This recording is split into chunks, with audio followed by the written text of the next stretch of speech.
আমি আপনাদেরকে প্রথমে সাধুবাদ জানাই এই জন্য যে আপনারা এমন একটি এজেন্সিকে সিলেক্ট করেছেন, নির্বাচন করেছেন হজের সফরের ক্ষেত্রে বাংলাদেশে যারা হাজিদেরকে সেবা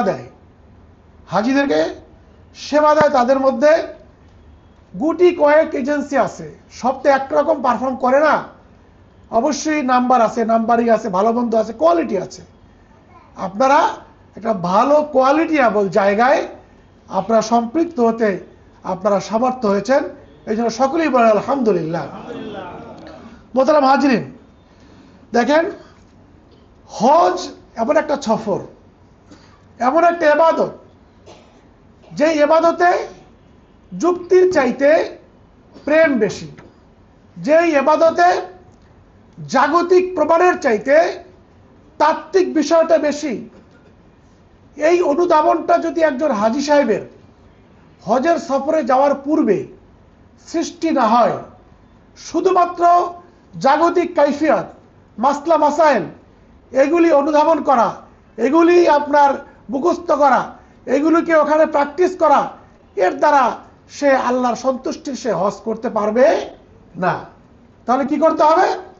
তাহলে হজের যে মূল রহস্য, হজের যে মূল স্পিরিট, হজের যে মূল চাহিদা, মূল আকর্ষণ, এই আকর্ষণটা, এই চাহিদাটা হজের সফরে যাওয়ার পূর্বে একজন হাজী সাহেবকে অনুধাবন করে এটা বুঝতে হবে। যেটা প্রেম, যেমন সাকর সাহেব বলেছেন, মানুষ যখন কারো সঙ্গে প্রেম শুরু করে বা ভালোবাসা শুরু করে বা একটা মহব্বত শুরু করে, সে যে ধরনের হোক না কেন, বৈধ অবৈধ যে কোনো উপায় হোক না কেন, এটার প্রাথমিক পর্যায়, মধ্যম পর্যায় আর চূড়ান্ত পর্যায়, এই তিনটা পর্যায় কি এক হয় বলেন তো? প্রাথমিক পর্যায়ে যেটা শুরু হয়, এটার কাইফিয়াতটা ভাষা ভাষা, হবে কি হবে না, হবে কি হবে না, আশা নিরাশার দোলা চলে, কিছুটা সময় চলে যায়।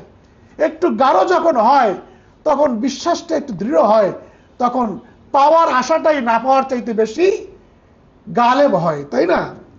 এরপরে যখন বিশ্বাসটা চূড়ান্ত পর্যায়ে যায়, চূড়ান্ত মিলনের যখন একটা সন্ধিক্ষণ ঘটে, তখনকার যে সিচুয়েশন, তখনকার যে অবস্থা, এইটা কি প্রথমের সাথে মিলবে?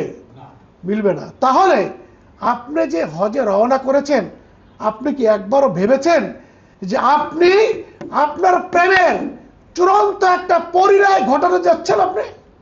আপনি কি একবারও ভেবেছেন যে আপনার এই পরিণয়টা এটা চূড়ান্ত? দেখেন, আল্লাহকে দুনিয়াতে কেউ দেখতে পারবে না, পারবে? দুনিয়াতে আল্লাহ সাক্ষাৎ কেউ পাবে না। জান্নাতের মধ্যে আল্লাহকে দেখা যাবে, আল্লাহ দেখা দিবে, কিন্তু দুনিয়াতে আল্লাহ সাক্ষাৎ না পেলেও আল্লাহর নিজের ওয়াদা করা, নিজের ঘোষণা করা ঘরের দেখা পাওয়া যাবে না? যাবে কিনা বলেন? হজের সফর ছাড়া, উমরার সফর ছাড়া এই ঘরের সাক্ষাৎ পাওয়ার অন্য কোনো সুযোগ আছে? নাই। তাহলে আপনি চিন্তা করেন, আপনি জীবনের শুরু থেকে, আপনি যখন প্রাপ্তবয়স্ক হলেন, তখন থেকে আপনি বাইতুল্লাহর পরিচয় শুনেছেন, আমার নবীর রওজার পরিচিতি শুনেছেন, এগুলি শুনে শুনে আপনি আস্তে আস্তে নিজেকে তৈরি করেছেন, প্রেমকে দৃঢ় করেছেন, গালেব করেছেন। এখন একটা সময় এমন এসেছে, আপনি এখন সেখানে রওনা হয়েছেন। প্রিয় হাজী সাহেবরা, এখন যদি আপনার ভালোবাসাটা ওই পর্যায়ে না হয় যে আপনাকে দেওয়া না, দেখেন, ভালোবাসার জন্য মানুষ প্রথম খাবার ছেড়ে কি করে? খাবার ছেড়ে দেয়। কখনো কখনো মানুষ কি হয়, মানে কাপড়ও ছেড়ে দেয়। কখনো কখনো মানুষ খাবার ছাড়ে, কাপড় ছাড়ে, মাথার ব্রেন আউট হয়ে যায়, রাস্তায় পাগলের মতো কি করে? ঘোরাঘুরি করে, করে না? তখন মানুষ তাকে বলে, এটা তো পাগল হয়ে গেছে। কি হয়ে গেছে? পাগল হয়ে গেছে। এট দ্য সেম, একজন আল্লাহর মেহমান যে আল্লাহর ঘর জিয়ারতে যাবে, হজ করতে যাবে, এই লোকটার আচার আচরণ, এই লোকটার প্রত্যেকটা পদক্ষেপ যদি এমন না হয় যে অন্য মানুষ দেখে তাকে এইটা না বলে যে এই লোকটার মাথায় সমস্যা আছে, এই লোকটা তো আসলে কেমন যেন হয়ে গেছে, তার স্বাভাবিকতা নাই। ভাই দেখেন, আপনি মন্ত্রী, আপনি এমপি, আপনি প্রেসিডেন্ট, আপনি অনেক বড় ব্যবসায়ী, আপনি সমাজের একজন প্রতিষ্ঠিত মানুষ, এই সমাজে আপনি যখন ঢুকেন এলাকায়, প্রত্যেকটা মানুষ আপনাকে সালাম দেয়, আপনার কাউকে সালাম দিতে হয় না, পজিশনটা এত ভারী আপনার। কিন্তু আপনি যখন এহরাম পরবেন, এই এহরাম পরার পরে যদি আপনি মনে করেন আমার পজিশনটা ওই রকমই আছে, আমি কসম করে বলতে পারি এই এহরাম আপনাকে কোনো কার্যকারিতা দিবে না, এহরাম আপনাকে কোনো কার্যকারিতা দিবে না। এই জন্য এহরাম পরিধান করার পূর্বে আপনার সকল পরিচয়কে মাটির সঙ্গে চুরমার করে একাকার করে আপনাকে একটা মাটির দেহ কঙ্কাল মনে করতে হবে। আত্মা নাই, রূহ নাই, কিচ্ছু নাই, একটা মাটির লাশ।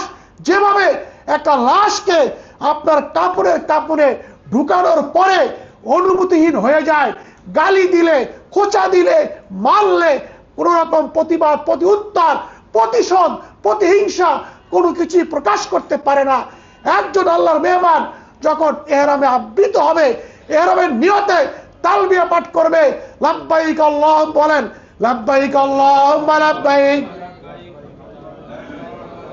লাব্বাইক লা শারীকা লাকা লাব্বাইক, ইন্নাল হামদা ওয়ান নি'মাতা লাকা ওয়াল মুলক লা শারীকা লাক, লাব্বাইক আল্লাহুম্মা লাব্বাইক, লাব্বাইক লা শারীকা লাকা লাব্বাইক, ইন্নাল হামদা ওয়ান নি'মাতা লাকা ওয়াল মুলক লা শারীকা লাক। এই যে তালবিয়াতুল হাজি সাহেব যখন হজের নিয়ত করে, উমরার নিয়ত করে এই তালবিয়া পড়বে, তালবিয়া পড়ার পরে গরিব আর ফকির, আমির আর ফকির, বাদশাহ আর প্রজা, রাজা আর প্রজা, তার মধ্যে কোনো ডিভাইডেশন নাই, সবার পরিচয় হবে সুয়ুফুর রহমান। কি হবে? সুয়ুফুর রহমান, আল্লাহ তাআলার মেহমান। দেখেন এই ওয়াজগুলি আমরা কেন করি জানেন? হয়তো আপনি মনে করতে পারেন আমি সার্ভিস প্রোভাইডার, আমি আপনাকে সার্ভিস দেবো। অবশ্যই আমি সার্ভিস প্রোভাইডার অ্যাজ এ হজ গাইডার। আমি যখন সার্ভিস দিব আপনাকে, আমি আপনাকে হজের গাইডও করবো। আমার যেমন আপনাকে হোটেল দেওয়ার দায়িত্ব, আমার যেমন আপনাকে ভালো খাবার দেওয়ার দায়িত্ব, আমার যেমন আপনাকে এই সুযোগ সুবিধাগুলি ইনশিওর করার দায়িত্ব, পাশাপাশি আপনার হজটাকে পরিশুদ্ধ করা, আপনাকে একজন মাকবুল হাজি হিসাবে দেশে প্রত্যাবর্তিত করা, এই প্রচেষ্টা আমার সবচাইতে বড় দায়িত্ব, তাই না? যদি এই দায়িত্ব হয়, তাহলে আমি যদি, আমরা যদি আপনাদেরকে এই কথাগুলি না বলি, দেখেন ইদা কাররারা তাকা, ইদা তাকাররারা কাররারা ফিল কলব। আরবিতে একটা প্রবাদ আছে, যেই কথা বেশি আলোচনা হয় ওই কথা মানুষের অন্তরে বসে যায়। আমরা যদি এই কথাগুলি না বলি, তাহলে আপনার অন্তরে এর মহত্ব অনুধাবন করার সুযোগ হবে না। প্রিয় হাজিরিন, এখানে আলোচিত চেয়ারম্যান সাহেব লম্বা কথা বলবেন, আমি শুধু আপনাদেরকে এই বিষয়গুলো বলবো যে দেখেন, আমরা নিয়তটাকে পরিশুদ্ধ করি, আমার নিয়তটাকে পরিশুদ্ধ করি। এখন থেকে আমি ভাবি, প্রত্যেক ট্রেনিং আমি বলি, আমার ট্রেনিং এ বা অন্য যে কোনো জায়গায় যাই, আপনার সফর এখনো বাকি আছে। আজকে কয় তারিখ? আজকে হলো 25 তারিখ। আপনি 20 তারিখ সফর করবেন, মোটামুটি হাতে এখনো কয়েকটা দিন বাকি আছে। এই কয়েকদিন অন্তত পক্ষে আপনি প্রতিদিন দিনে 5 মিনিট আপনি ধ্যান করবেন। কি করবেন? 5 মিনিট ধ্যান করবেন। কেন? শুধু নিয়তটাকে পরিশুদ্ধ করার জন্য। কি ধ্যান করবেন? নামাজের পরে, আসরের পরে, অথবা মাগরিবের পরে, অথবা ফজরের পরে, যখন আপনার সুযোগ হয়, আপনি জায়নামাজ থেকে উঠবেন না, আপনি জায়নামাজে বসে আল্লাহর দিকে ধ্যান করবেন। আপনার কল্পনায় কাবাকে নিয়ে আসবেন, আপনার কল্পনায় ওই সবুজ গম্বুজটা নিয়ে আসবেন।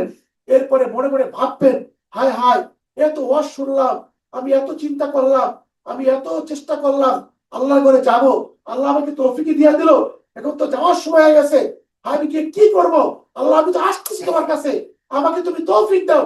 এই ভাবনাগুলি কইরা আপনি দেখবেন কল্পনা তওয়াব করতেছেন, সাই করতেছেন। এগুলি ভাবতে ভাবতে, কল্পনায় নিতে নিতে আপনার দিলটার মধ্যে একটা হালাত তৈরি হবে, চোখ পাখালি বাড়তে থাকবে যে কখন আমি যাব, কি আমি গিয়া আল বাইতুল দেখবো, এই হালাতটা বাড়তে থাকবে। তখন দেখবেন আপনি মজা পাবেন। দেখেন, রসগোল্লা বা যে কোনো ধরনের ভালো খাবার তাৎক্ষণিক খেয়ে মজা পাইলে যেই মজা লাগে, কিন্তু আগে যদি তার আলোচনাটা হয় অমুক জায়গায় নতুন একটা রেস্টুরেন্ট হয়েছে, সেখানে স্পেশাল খাবার আছে যেটা অন্য কোথাও নাই, এত ভালো, পাউরসি অনেক ভালো, সব এই সেই, আপনি 1 বছর পর্যন্ত শুনতেছেন।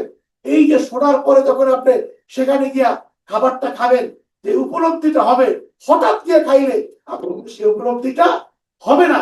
এই জন্য আপনাকে নিয়তটা পরিশুদ্ধ করবেন, বাইতুল্লাহ নিয়ে ভাববেন, কল্পনা করবেন, তখন দেখবেন নিয়তের হালাতটা কি হয়ে যাবে, পরিবর্তন হয়ে যাবে। প্রিয় হাজিরিন, আমার কথা, দ্বিতীয় কথা হলো, দেখেন গতকালকে রাতে হজ ক্যাম্প ছিলাম 2:30টা পর্যন্ত। আমি জুমা করছি উত্তরা 7 নম্বর সেক্টরে। ইমাম সাহেব অনেক খুব বিজ্ঞ একজন আলেম দিন, উনি হজের আলোচনাই করেছেন। একটা পাঠ বলি আমরা আপনাদেরকে। ইব্রাহিম আলাইহিস সালাম বিবি হাজারাকে যে মরু প্রান্তরে রেখে এসেছিলেন, সবাই জানেন না? রব্বানা ইন্নী আসকানতু মিন যুররিয়াতি বিওয়াদিন গায়রি যি যারইন ইনদা বাইতিকাল মুহাররাম। আল্লাহ, আমি আমার এই সত্য জন্মগত সন্তান আমার স্ত্রীকে রেখে যাচ্ছি একটা এমন জায়গায় জনমানবহীন, বাইতুল্লাহ ইনদা বাইতিকাল মুহাররাম, এই বাইতুল্লাহ নিকটে।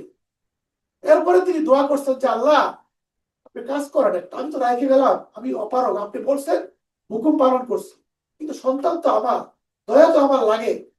রব্বানা লিয়ুকিমিস সালাহ ফাজআল আফিদাতাম মিনান নাস তাহবি ইলাইহিম ওয়ারযুকহুম মিনাস সামারাত লাআল্লাহুম ইয়াশকুরুন। যে আল্লাহ, এই সন্তানকে আপনি এমন ভাবে কবুল করেন, সে যাতে করে নামাজ প্রতিষ্ঠা করতে পারে এবং দুনিয়ার সমস্ত মানুষের ভালোবাসাকে সিক্ত হতে পারে, আকর্ষিত হতে পারে, এবং রিজিকের ব্যবস্থা করেন। দুনিয়ার সব জায়গা থেকে, আসমান থেকে তার জন্য রিজিকের উত্তম ফয়সালা করেন। দোয়া করে আসছেন। এই দোয়ার পরে আল্লাহ এই বাইতুল্লাহ, কাবাঘর, মক্কা, মদিনা, যেখানে মরুভূমি, গাছপালা পালা হয় না, রৌদ্র, জমিন থাকে গরম, আল্লাহ তাআলা সেই জায়গায় ফল ফলাদির কোনো অভাব নাই। এই দোয়ার বরকতে আল্লাহ তাআলা সেই এলাকা এমন করে দিয়েছেন। লম্বা আলোচনায় যাব না, আমি সেই আলোচনায় যাব না। তবে হজের কিছু জরুরি বিষয় আছে। হজ দ্বিরাষ্ট্রীয় একটা ব্যাপার। হজ কি ব্যাপার? দ্বিরাষ্ট্রীয় একটা ব্যাপার। অর্থাৎ বাংলাদেশ, সৌদি, অর্থাৎ অন্য যেখান থেকে আসবে, আর সৌদি আরব, দুইটা রাষ্ট্র। সৌদি আরব মেইন পার্ট, আর বাকিরা হলো সামান্য সেকেন্ড পার্ট। পুরা হজের 90% পার্ট কার কাছে? সৌদির কাছে। 10% পার্ট কার কাছে? বাংলাদেশের কাছে। মাত্র টিকিট, মাত্র বিমানের টিকিটটা ছাড়া আর কোনো পার্ট আমাদের কাছে নাই। এতটুকুই আছে। দেখেন, সৌদি পার্ট আর সৌদি আরব, এইটা এমন একটা রাষ্ট্র, তারা একটু সমৃদ্ধশালী রাষ্ট্র, একটু অহংকারী রাষ্ট্র। তারা যা চায় তাই করে, তারা কাউকে পরোয়া করে না, অনেক ক্ষেত্রে কারো কথা শুনতেও চায় না। আর দুর্বল রাষ্ট্রগুলি, অর্থাৎ যারা তাদের কাছে ঠেকা বা শ্রমিক পাঠায়, প্রবাসী পাঠায়, তাদের কাছে তারা আরো বেশি এরকমের ভাবসাব করে আর কি। এই কারণে, এই দ্বিরাষ্ট্রীয় ঘটনার কারণে হজের সফরে আমাদের কিছু বিড়ম্বনার শিকার হতে হয়। এইটা আমি কেন? ধর্মমন্ত্রী অসহায়, বাংলাদেশের রাষ্ট্রপ্রধান সেও অসহায়, এখানে কারো কিছু করার নাই। দেখেন, প্রতি বছর হজের নিয়ম পরিবর্তন হয়। প্রতি বছর তারা নতুন নতুন নিয়ম, তারা মানে আপনার অ্যাপ্রোচ করে, নতুন নতুন নিয়ম তারা আবিষ্কার করে, নতুন নতুন চাপাই দেয়। আমরা বাধ্য সেগুলো গ্রহণ করতে। গত বছর বা আগের বছর রোড টু মক্কা লাগেজ বহন করা, কারণ আগে হাজিরা নিজের লাগেজ নিজে বহন করতো। আপনি ফ্লাইটে উঠতেন, লাগেজ আপনার ফ্লাইটে উঠতো, আপনি নামতেন, কাউন্টারে যাইতেন, লাগেজ আপনি সংগ্রহ করে আপনি সাথে করে বাসে লাগেজ হোটেলে চলে যেত। তারা মনে করছে এটা হাজিদের কষ্ট, এটা দূর করা দরকার। হাজিরা ফ্লাইটে উঠবে, নামবে, রাজার মতো নেমে হোটেলে চলে যাবে, লাগেজের কষ্ট করতে হবে না। এটা আমরা আলাদা সাপোর্ট দিয়ে তাদেরকে আমরা লাগেজের কষ্ট থেকে দূর করবো। কিন্তু সমস্যা হলো এইটা, তারা তো কষ্ট দূর করতে চাইছে, কিন্তু তাদের নতুন নতুন সিস্টেমের কারণে এই কষ্ট কখনো কখনো দূর তো হয়, কখনো কখনো বড় রকম ভয়ানক সমস্যার কারণ হয়ে দাঁড়ায়। প্রথমে সমস্যা ছিল, গতবার সমস্যা কম ছিল। গতবার লাগেজ যারা আপনার কোম্পানি ছিল সৌদি আরবের, এই কোম্পানি বাংলাদেশে একটা কোম্পানিকে সহযোগী হিসাবে নিয়েছিল। নেওয়ার কারণে তারা আমাদের পরিচিত হওয়াতে আমাদের লাগেজ সমস্যাটা তত হয় নাই। লাগেজ মিসিং হলেও তাদের সঙ্গে যোগাযোগ করলে লাগেজটা আমরা আবার তাদের মাধ্যমে নিয়ে আসতে পেরেছি। এইবার যে সমস্যা এটা হলো তারা ওই কোম্পানিকে বাদ দিয়া আবার নতুন এক কোম্পানিকে তারা কাজ দিয়েছে, যাতে কি হয়েছে যেমন গত বছর তারা আমাদেরকে দুইটা স্টিকার দিত। কয়টা? দুইটা স্টিকার দিত। একটা লাগেজের সাথে লাগানো থাকতো, আর একটা স্টিকার হাজিদের নিজের কার্ডের সঙ্গে লাগানো থাকতো। কালার স্টিকার, লাল হইতে পারে, সবুজ হইতে পারে, হলুদ হইতে পারে। তো এখন হাজি যখন জেদ্দাতে নামতো, নামার পরে তো হাজির কোনো কাজ নাই, ইমিগ্রেশন নাই, লাগেজ সংগ্রহ নাই, কোনো কিছু নাই। বিমান থেকে নামবে, প্রস্তাব করার টাইমও তারা দেয় না। নামার পরে আপনি সরাসরি ইয়াল্লাহ সুরা সুরা সুরা তাড়াতাড়ি বের হয়ে আপনাকে নিবে, এরপরে লাইনে দাঁড় করে আপনাকে বাসে উঠাবে, আপনাকে হোটেলে নেওয়ার ব্যবস্থা করবে। এখন কাজ হলো এইটা, অনেক সহজ হইতে, আগে তো অনেক কষ্ট ছিল, ওই ব্যাখ্যায় যাবো না। কিন্তু সমস্যা হলো এইটা, এই কার্ড না থাকার কারণে এই বছর কি হচ্ছে, দেখা যাচ্ছে যে একই বাসের মধ্যে একাধিক হোটেলের যাত্রী উঠে যাচ্ছে। ধরেন 5টা হোটেল 6টা হোটেলের যাত্রী যদি এক বাসে উঠে, আর ওরা এমন যে কোন যাত্রীকে রাস্তায় নামাবে বলেন, তার নির্দিষ্ট হোটেল, শুধু হোটেল হইলে হবে না, ওই জায়গায় সৌদি আরবের স্পেশাল কোম্পানির লোক থাকবে, রিসিভ করবে, পেপারে সাইন করবে, বুঝতে নিবে, তারপরে তাকে নামাবে। এখন যদি 5টা হোটেলের যাত্রী এক গাড়িতে উঠে, হোটেল 5টা কি সৌদি আরবে এক জায়গায় মনে করেন, আর সৌদির রাস্তা কি বাংলাদেশের ঢাকা শহর, এক রাস্তায় রুট আপনার ভুল করলে এটা ঘুরতে আসতে আর আধা ঘন্টা 1 ঘন্টা লাগে। এরকম দেখা গেছে, এমন ঘটনা ঘটতেছে এবার যে একজন হাজি জেদ্দা থেকে বাসে উঠার পরে 5 ঘন্টা 6 ঘন্টা তার বাসই কেটে যাচ্ছে, 5 ঘন্টা 6 ঘন্টা বাসই কেটে যাচ্ছে। এখন এই যে অবস্থাটা, এটা কি গাপ্পার সাহেবের ক্ষমতা আছে, না আমার ক্ষমতা আছে, না বাংলাদেশের কোন মন্ত্রী মিনিস্টারের ক্ষমতা আছে এটা রোধ করা? কারো ক্ষমতা নেই। হ্যাঁ, আমরা প্রতিনিয়ত কথা বলে যাচ্ছি। গতকালকে রাত 2:30 পর্যন্ত আমাদের মাননীয় ধর্মমন্ত্রী, বৃদ্ধ মানুষ, তার পাও ভাঙা, হাঁটতে পারে না। কালকে আমিও ছিলাম, মানে বারবার আমি উঠে বাসায় যাবো, বলে ভাই বসেন একটু, এই সমস্যা সমাধান করে দেয়। এরকম বসাইতে 2:30 পর্যন্ত আসকোনা ছিলাম। একটা পর একটা ভিসা বন্ধ হয়ে যাচ্ছে, চিঠি পাঠাবে। এই মন্ত্রী এই বয়সে চিন্তা করেন, দেখেন আপনারা হয়তো মনে করতে পারেন যে যারা এই দায়িত্বে আছে তারা কাজ করেন না, তারা কত আন্তরিক। আপনি দেখেন, একজন হাজি সাহেব কালকে অসুস্থ হয়ে পড়ছে এয়ারপোর্টে। কি অসুস্থ হয়ে পড়ছে? তার 2 ছেলে যাবে, সে বাবা যাবে। হঠাৎ ফ্লাইট রাত 2টায়, 10টার সময় তার অসুস্থ, প্রেশার বেড়ে গেছে, এখন মানে খুব অবস্থা খারাপ, যেতে পারবে না। মন্ত্রী দেখলাম পাগলের মতো হয়ে গেছে, ডাক্তার সবাই সবকিছু করা। এরপর আস্তে আস্তে আস্তে আস্তে ঘন্টাখানেক গেছেন, ইমপ্রুভ হচ্ছে। এই যে দেখলাম যে একটা চিন্তা, আমরা ছিলাম, অনেক লোক ছিল, হজ অফিসার ছিল, একটা হাজির জন্য পুরা হজ অফিস মিনিস্ট্রি অস্থির হয়ে গেছে, কিভাবে তাকে সাপোর্ট দিবে। সবাই কিন্তু যার যার জায়গা থেকে চেষ্টা করে, কিন্তু আমরা যদি শুক্রিয়াটা করি না, তখন দেখবেন যে কাজগুলি কি হয়ে যাবে, সহজ হয়ে যাবে। এই যে কোনো ভয় পায় না। হ্যাঁ, আমাদের সুবিধা হলো কি, যে আমরা যে ফ্লাইটে যাব, আমাদের ফ্লাইটে হলো আমাদের একই গ্রুপের হাজি, এবং 2টা হোটেলে কয়টা হাজি, আমাদের 425 জনের ফ্লাইটে মাত্র হোটেল কয়টা? 4টা হলেও এই 4টা হোটেল মানে এক জায়গায় কাছাকাছি।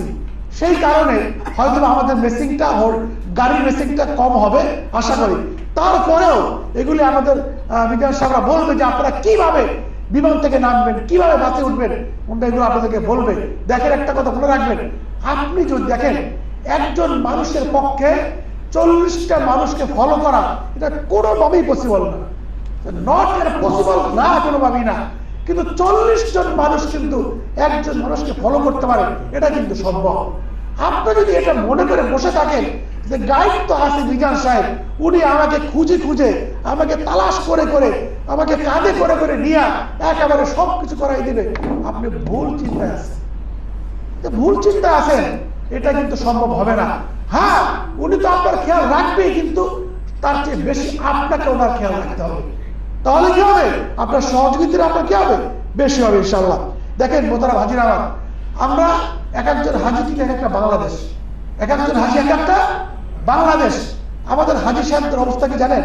এটা আমি নিজেও, মানে আমরা বাঙালি, মানে একটা আমাদের যে একটা এই বাঙালি অহংকার একটা আমাদের আছে, যে ওইখানে গিয়া আমরা খুব একটা ভাব ধরে কি জানেন, যে সৌদি আরবের পুলিশরা, সৌদি আরবের মানুষরা ইংরেজি জানে না, কিচ্ছু বোঝে না, এরা এখন নাথি কিছুই জানে না, এইরকম ভাবসব আমরা করি আর কি, বুঝছেন?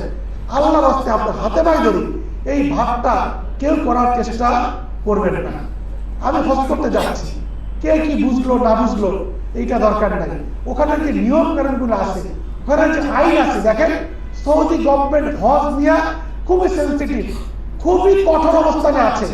অর্থাৎ হজকে সুন্দর করার জন্য, হাজিদের সেবাকে ইনশিওর করার জন্য টোটাল সাপোর্ট তারা দিচ্ছে।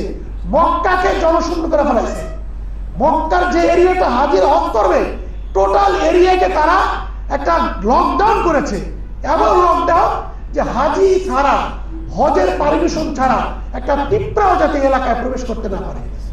এটা কেন? আপনার সুবিধার জন্য করছে না? সুতরাং এখন সব জায়গায় তারা শৃঙ্খলা করছে। এগুলি আপনাকে কি করতে হবে?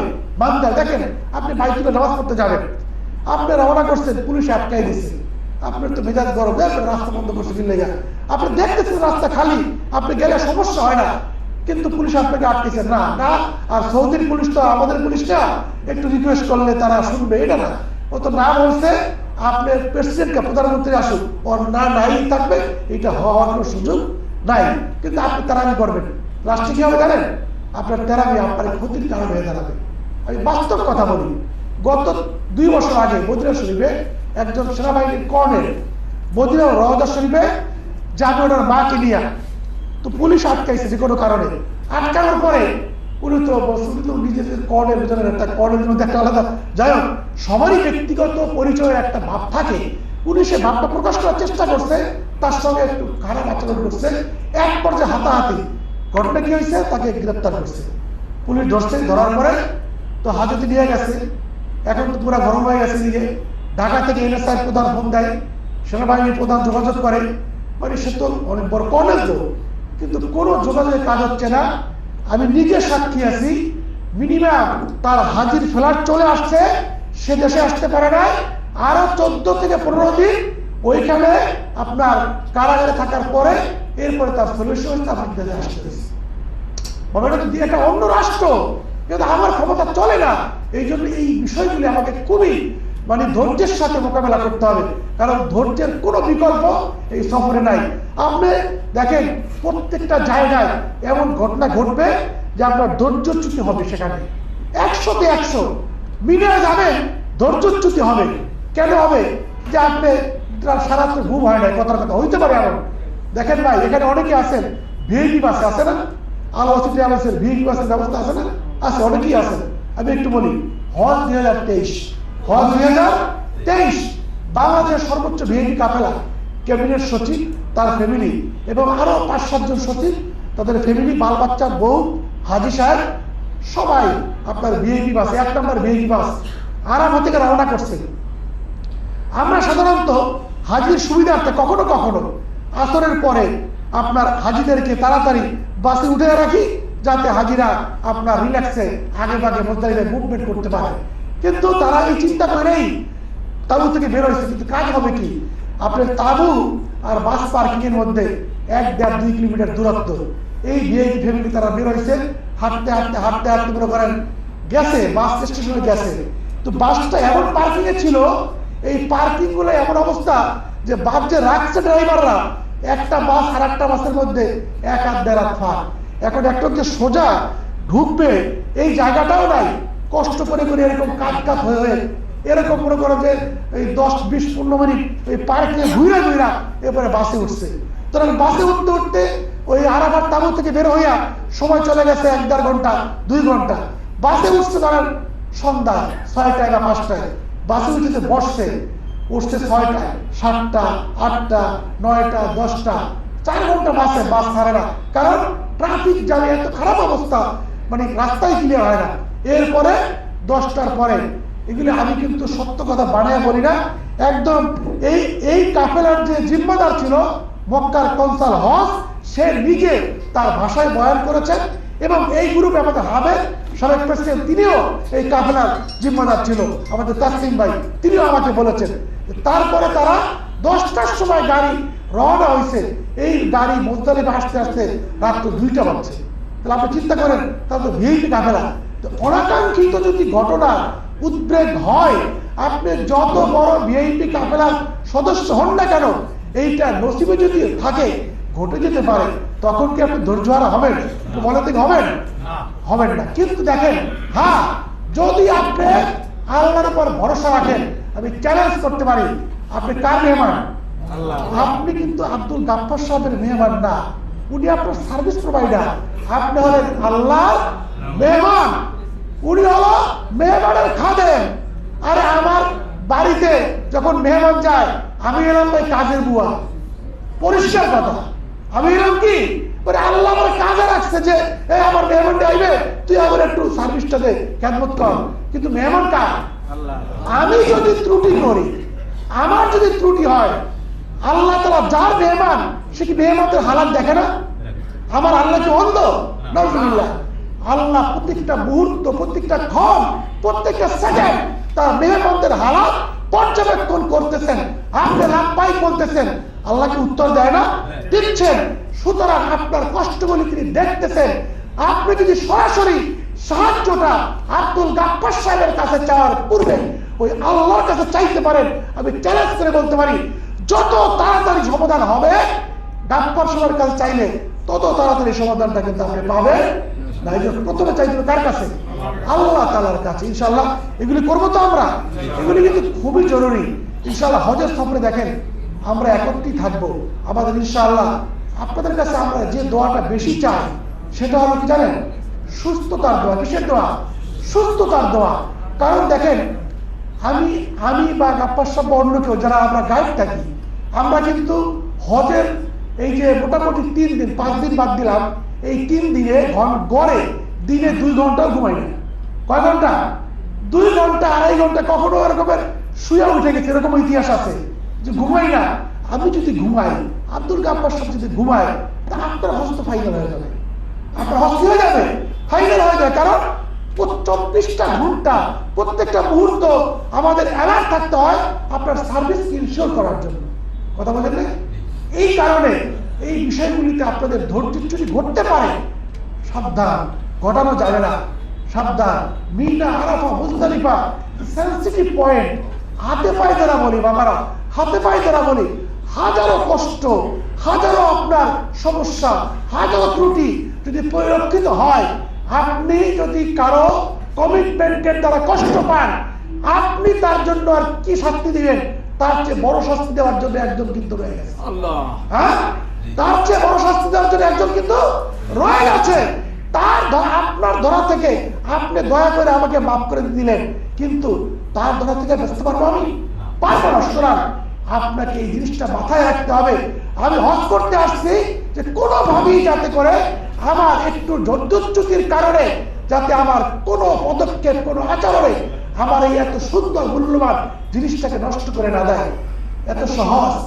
আল হাজ্জুল মাবরুর লাইসা লাহু জাযাউন ইল্লাল জান্নাহ, এত সহজ না। 3টা চ্যালেঞ্জকে মোকাবেলা করতে হবে। কয়টা চ্যালেঞ্জ?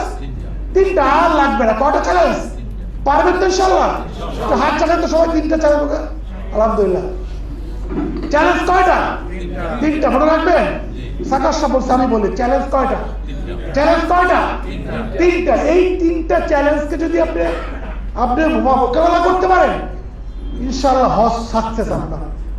3টা চ্যালেঞ্জ হলো ফালা রাফাসা ওয়ালা ফুসুকা ওয়ালা জিদালা ফিল হজ।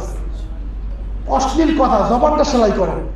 20 তারিখ ফ্লাইট, আপনি 20 তারিখে সহিষ্ণুতা নিয়ে, এটা আপনার বাহ্যিক সহিষ্ণুতা না, আধ্যাত্মিক সহিষ্ণুতা। এই আধ্যাত্মিক সহিষ্ণুতা দিয়া এই মুখটাকে সেলাই করে দেন যে না, আমার এই মুখ দিয়া আমার সফরে কোন রকম বাজে কথা, অশ্লীল কথা, যত রকম সমস্যা। দেখেন, আমি 2012 সালে আব্দুল গাফফার সাহেব একসাথে হজে গেছিলাম আমরা 2012 সালে। তো আমার সঙ্গে মাইজদি থানার ওসি হজে গেছিল। আমি মনে করছিলাম কি, ওসি সাহেব কত কষ্ট না আমারে দিব, একটু কেন আমারে উল্টাপাল্টা কত যে কি করবো আমারে। আবার তখন আবার ওসির বন্ধু লালবাগ থানার এসবির প্রধান, উনিও ছিল, ওনার সাথে আমার ব্যক্তিগত সম্পর্ক ছিল। তো ওনাকে আমি অত ভয় করি না, যে উনি আমার বন্ধুর মতোই সম্পর্ক, উনি কষ্ট পাইলেও আমার কিছু বলবে না। কিন্তু ওই যে ওসি সাহেব, উনি হয়তোবা ঝামেলা করবে, আমি এই টেনশনে ছিলাম পুরোটাই। কিন্তু আল্লাহর কি খেলা, পুরা ব্যতিক্রম। হজে যাওয়ার পরে আমি দেখলাম যে ওসি এরকম হইতে পারে যে কি জানেন, যে পুরা সফরে যেই লোকটা কোনোদিনও আমাকে একটা প্রশ্ন করে নাই সার্ভিসের ব্যাপারে, তিনি হলেন একমাত্র ওই ওসি। এই লোকটা হোটেল থেকে বসতে যাইতো, আইসা সবাই, তখন আমরা খাবার পাকাইতাম, তখন তো সুযোগ ছিল, হোটেলের সাথে বাবুর্চি নিয়ে নিজেরা বাজার কইরা পাকাইতাম, পাকাই রুমে রুমে খাবার দিতাম, হাজিরা খাইয়া শান্তি পাইতো। এখন তো সেই সুযোগ নাই, যার যার আগে হাজিরা খাইতো, আমরা বাজার নিজেরা করতাম, মানে একটা রিল্যাক্সেবল বিষয় ছিল। আমার সাথে আগুন লেগে গেছিল, তাও সমাধান করতে অসুবিধা হয় না। যাই হোক, এই লোকটা দেখতাম সবার পরে আসতো, তো সবার পর খাবার তো একটা রুমে 4 জন হাজির, এক বক্সে খাবার, পুরো করে একটাই গোস্ত, একটাই ডাল, একটাই সবজি, একটাই ভর্তা। 2 ঘন্টা 3 ঘন্টা পরে আসলে এগুলো কি ঠান্ডা হয়ে যেত না? গোস্ত ঠান্ডা মরে যেত। এই লোকটা আইসা খাইতো, তো আমি দেখতাম আইসা গরম করে দেখেন, না হুজুর লাগবে না, আমি খাই। 40টা দিন সফরে ছিলাম, একটা দিনও তার জবান থেকে আমি একটা অভিযোগ দূরের কথা, তার মুখটা কখনো বলে না দেখিনি আমি। ঠিক আছে, এই যে মানুষগুলি হজ করতে যায়, আমি তো মনে করি তাদের একজন ছিল সবার হজ কবুল হয়ে যায়। বাবারা, এই জন্য আমি বলি, দেখেন আমরা ভুল করব, সার্ভিস দিয়ে আপনাকে সন্তুষ্ট করা সম্ভব না। পৃথিবীর কোন সার্ভিস প্রোভাইডার, ট্যুরিজম সেক্টরটা এমন সেন্সিটিভ যে কোনোভাবেই ট্যুরিজম দিয়া কোন ট্যুরিস্টকে 100% স্যাটিসফ্যাকশন করা যায় না। আপনি ট্যুরিস্ট তো দূরের কথা, হজ এবং ট্যুর, এই ট্যুর তো হলো ভয়াবহ সেন্সিটিভ। মানে আপনি পৃথিবীর যেখানেই যান ফ্যাসিলিটি ভিন্ন। আপনি যাবেন সিঙ্গাপুর, 3 স্টার মানে 3 স্টার। আপনি যাবেন ব্যাংকক, 3 স্টার মানে 3 স্টার। আপনি মালয়েশিয়া, 3 স্টার মানে 3 স্টার। টোটাল মেনটেন তারা করবে। আপনাকে ডেইলি সকালবেলা আইসা রুমটা ক্লিন করে সব চেঞ্জ করে একেবারে আগের দিন যেমন ছিল আজকে আবার তেমন করে দিয়ে যাবে। আপনি মনে করবেন যে আপনি আজকে ঢুকছেন, এরকম মনে হবে না? কিন্তু মক্কায় কিন্তু আপনি এত সুন্দর মানে ব্যবস্থাপনা যদি আপনি আশা করেন, তাহলে আপনি এটা ভুল করবেন, আপনি কিন্তু প্রতারিত হবেন। কি হবে? আপনি প্রতারিত হবেন, কারণ সেখানে এই নীতিমালা মেনটেন করা হয় না, করার সুযোগও নাই, সময়ও নাই। এই কারণে সেখানে হয়তো না, এখানে ঘাপলা হবে, ত্রুটি হবে। প্রতিদিন এসে আপনার রুমটা ক্লিন করবে না, হয়তো এটার জন্য আপনার সাথে বলতে হবে ভাই একটু করে দেন। হ্যাঁ, যদি আপনি মনে করেন যে আপনার সমস্যা হচ্ছে, গাইডরা আছে, মলদেবরা আছে, এদেরকে বলবেন, তারা সাপোর্ট দিয়ে আপনাকে করাই দিবে। কিন্তু আপনি এইটার জন্য দুর্ব্যবহার করবেন, গাইডকে রুম সাফ করেন নাকি লেগা। আমার হোটেলের যারা বয় আছে, দেখেন একটা কথা বলি, খারাপ ভাবে নিয়েন না। আমাদের যারা বাংলাদেশি হাজি, তারা আমাদের এই যে বাংলাদেশের লোকরা কাজ করে সৌদি আরবে, এদের সঙ্গে যা তা ব্যবহার করে। দেখেন একজন প্রবাসী, আমার সন্তান, আপনার ভাই, আপনার সন্তান, তাই না? তারা বিদেশে থাকে, তারা আমাদের কাজকর্ম করে। আপনি কি আপনার সঙ্গে তুই তাগাড়ি এইটা সেইটা আচরণ করলেন, হোটেলে কাজ করে এইটা সেটা, সে কি আপনাকে ভালো চোখে দেখবে? দেখবে না। হ্যাঁ, যদি আপনি একজন প্রবাসী যা আপনার খেদমত করবে, তাকে যদি আপনি সন্তানের মতো দেখেন, ভাইয়ের মতো দেখেন, তখন দেখবেন সেও আপনাকে ভাইয়ের মতো সাপোর্ট দেওয়ার চেষ্টা করবে। এটা আপনার একই সুর, আপনার আচরণ বলে দিবে যে কি আচরণ করবে। দেখেন মালয়েশিয়ার হাজি আসলে সবাই খেদমত করে, পাগল হয়ে যায়। ইন্দোনেশিয়া গেলে পাগল হয়ে যায়। আমাকে বাঙালি হাজিরা গেলেই ওরা একটু মেনিমুনি করে, ভাই কি করবো, এরা বকশিসও দেয় না, আবার আমাকে ভালো ব্যবহার করে না। এগুলো কিন্তু বাস্তবতা, কথা বলছেন। এই জন্য দেখেন যাচ্ছেন হজের সফরে, এই বিষয়গুলি এগুলি বাস্তব ঘটবে। এই জন্য বলছি, এগুলি সব কিছু আপনারা মাথায় রেখে আমাদের কাজগুলি করতে হবে, তাহলে ইনশাল্লাহ আমরা সফল হবো ইনশাল্লাহ। তো যাই হোক, আলহামদুলিল্লাহ আপনার সঙ্গে আরো দেখা হবে, আরো কথা হবে। আমি বাংলা